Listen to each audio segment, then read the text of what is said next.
కొంచెం బిజీగా ఉన్నా, మూవీస్ చేస్తున్నాను. ఈ మధ్య ఒక హర్రర్ ఫిల్మ్ చేస్తున్నాను. ఓకే, బకాసుర రెస్టారెంట్ అని.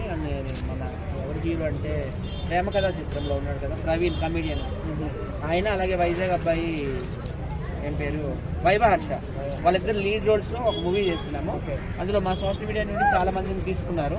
నేను, ఉప్పల్ బాలు, టిక్ టాక్ దుర్గారావు వైపు, ఇనిస్టా బంగారం, ఖతర్ బాబా, ఆవేశించాలని అంతా చేస్తున్నాం. ఓకే, ఎట్లుందన్న ఈ సంక్రాంతికి 3 సినిమాలు వస్తున్నాయి కదా, సో ఏ మూవీ కోసం? కొంచెం దూరం ఉండు, నాకు భయం అవుతుంది, మీద పడ్డట్టు అనిపిస్తుంది.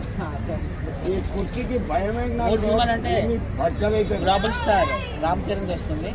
శంకర్ గారి కోసం చెప్పనవసరం లేదు, ఆయన గతంలో చాలా సినిమాలు తీశారు.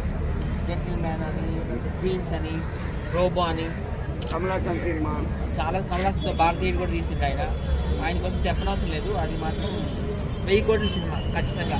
ఓకే, అయితే ప్రతి సంక్రాంతి బాలయ్యబాబు గారిదే అంటారు కదా, మరి ఇప్పుడు పెద్ద సినిమాలు వస్తున్నాయి. రామ్ చరణ్ దూరం జరగాయా, ఏం చెప్తారా? మీద పడతావు ఎందుకు?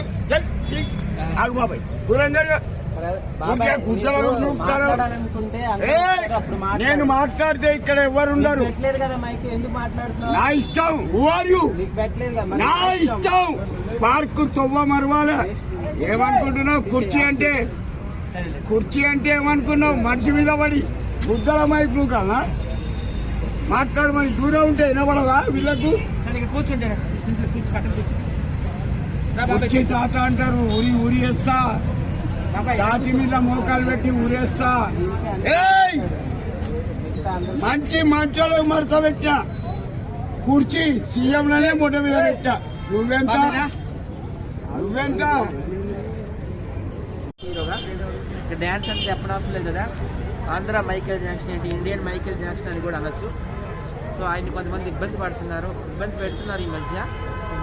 సో ఆయన ఇబ్బందులన్నీ తొలగాలని, కొత్త సంవత్సరంలో ఆయన హ్యాపీగా ఉండాలని, అలాగే పుష్ప 3 కోసం రెడీ అవ్వాలని మనస్ఫూర్తిగా కోరుకుంటున్నాను. Thank you. ఒక మాట ఎవరైనా సరే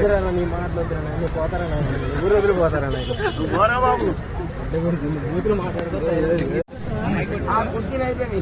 పుష్ప 2 మొత్తము ఇండియాలో ఉన్న రికార్డులన్నీ బద్దలు కొట్టేసింది. చాలా హ్యాపీగా ఉంది.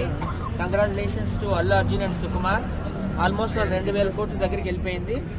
దంగలు అన్నారు అదంతా ఫేక్, అదంతా చైనాలో కలెక్షన్స్ అది ఇది అన్నారు, కానీ దంగలు అయితే మాత్రం అది ఫేకే. బాహుబలి ఒరిజినల్ 1800 కోట్లు. బాహుబలి 2 రికార్డులు, దంగల్ రికార్డులు అన్నీ బద్దలు కొట్టేసి దగ్గరికి వెళ్ళిపోయింది.